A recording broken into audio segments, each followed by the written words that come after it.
శ్రీదేవి భాగవతంలోని కథ. ఉత్తర అభిమన్యుల కుమారుడు పరీక్షిత్తు. అతను రాజయ్యి ధర్మబద్ధంగా పాలన చేశాడు. ఒకనాడు వేటాడుతూ బాగా అలసి విపరీతమైన దాహంతో ఒక ముని ఆశ్రమం చేరాడు.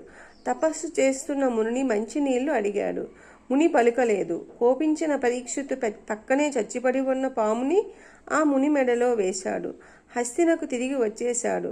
ఆ సంగతి తెలిసిన మునికుమారుడు, నా తండ్రి మెడలో మృత సర్పాన్ని వేసిన దుర్మార్గుడు నేటికి 7వ రాత్రి తక్షకుడి చేత కాటు వేయబడి మరణించుగాక అని శపించాడు.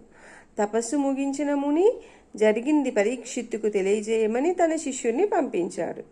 శాపం విషయం తెలిసిన పరీక్షిత్తు పెద్దలను మంత్రులను సమావేశపరిచి మృత్యువు అనివార్యమే అయినా తప్పించుకునే ప్రయత్నం చేయాలి అని శాస్త్రాలు చెబుతున్నాయి అని పరీక్షిత్తు తన ప్రయత్నాలు తాను చేసుకున్నాడు.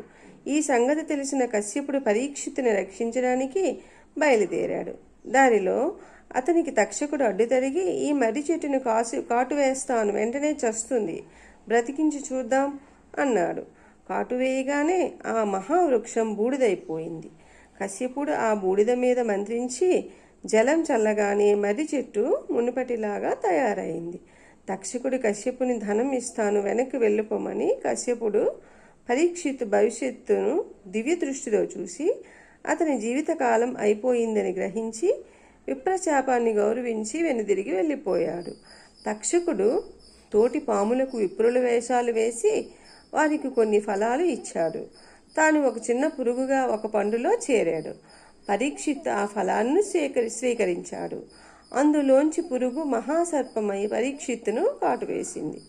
మొదట నరికిన చెట్టులా పరీక్షిత్తు కూలిపోయాడు. ఇది పరీక్షిత్ మహారాజు యొక్క దేవీ భాగవతంలోని కథ.